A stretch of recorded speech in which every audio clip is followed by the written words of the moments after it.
we know that Kirk Cousins is the quarterback for the Vikings to be able to get it done. Now, he is not a quarterback that takes big risks, but he does take advantage of opportunities. Justin Jefferson is there, Adam Thielen is there, Dalvin Cook is there, and he knows when to throw and when to dump off and when to hand off at the right times, and that's huge. You need a quarterback that has great decision making. You need a quarterback that's very aware of his presence in the pocket as well as what receivers are open downfield. And when you have a top 5 receiver in Justin Jefferson, which I firmly believe he will catapult himself into that this season or this upcoming season, it makes life a little bit easier. This is going to be his 3rd year with this offense in terms of everybody that's currently actively on it. And obviously the trio of who I just named with, Thielen, Jefferson, and Cook. I think that this is the best thing for Minnesota. They guarantee him his money. They give him the upfront signing bonus. They give him the no trade clause for the safety. So he's not going to get moved throughout the season. And this gives Minnesota about $14 million in cap space that they didn't have before because they had to adjust it, give him kind of like a gap year or a void year, whatever the hell they call it, where they just pay him money for, I believe, an empty season. And they now have room to go out and acquire some kind of free agents. Now, I don't know what they're going to be able to do with their available cap. I don't know what they're going to do in the draft. But first and foremost, they got to protect Kirk. I think that if you keep him upright, he can lead you down the field and win you some games. But the biggest thing that Minnesota needs to do is solidify that defense. The biggest reason why Minnesota lost most of their games is because they were up, but there was too much time on the clock and the defense was unable to stop any kind of offense, no matter who it was.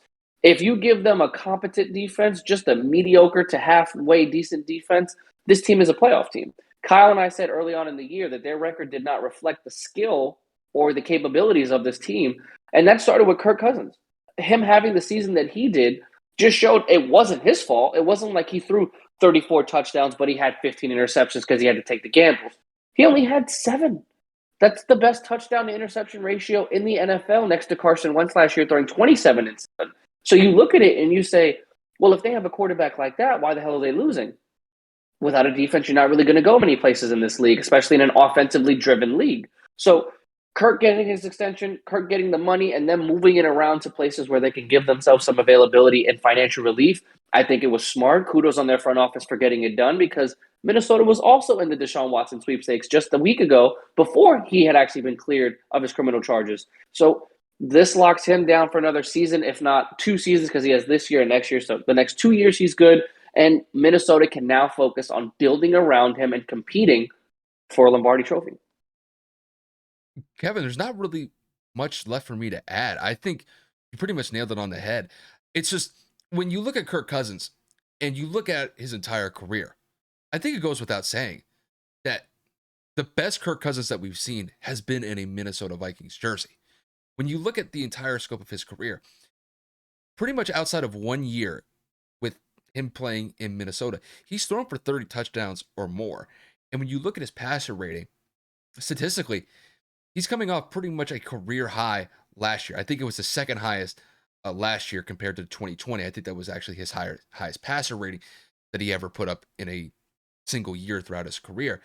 And I think it specifically goes to the fact that he has great weapons at his disposal, like you mentioned with Justin Jefferson, Adam Thielen, Dalvin Cook out of the backfield. I like this kid KJ Osborne as like that third option for the wide receiving core. He's nice. He doesn't get a lot of shine.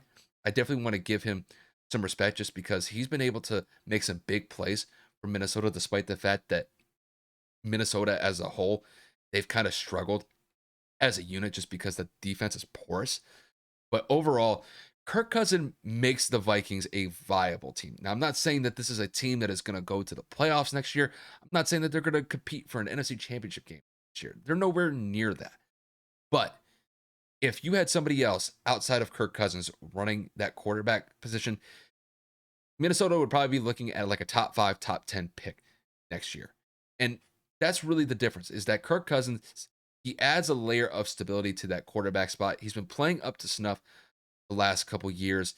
And even though that, like I said, Minnesota struggles as a whole, it could be a hell of a lot worse. And I think overall, I think Minnesota, they have to find some ways to just be competitive with Green Bay, because Green Bay is obviously their biggest competition in the NFC North. Really, Green Bay has had a basically a lock on that division for the last decade with Aaron Rodgers in the fold. And the Vikings front office, they have to find a way to bolster this defense. They've got Kirk Cousins locked up for the least this year and next year. They just have to find a way to bring in some pieces to make that defense just a better unit overall. Just because if that defense is even like a top 20, a top 15 defense, you could say that the Vikings could be a team that could threaten to make the playoffs next season. But because that they're one of the worst defenses statistically, and they've been like that for the last couple years, it's going to be tough for me to see any sort of way for the Vikings to make the playoffs next year. But I do think that re-signing Kirk Cousins to that deal was absolutely pivotal. It maintains the stability at that quarterback spot. And maybe if they make some moves this offseason, maybe it makes them more viable. But I think getting Kirk Cousins extended was a big deal. And I think it's something that the Vikings they had to do. And I think that's smart on their part. And that's just how I see it.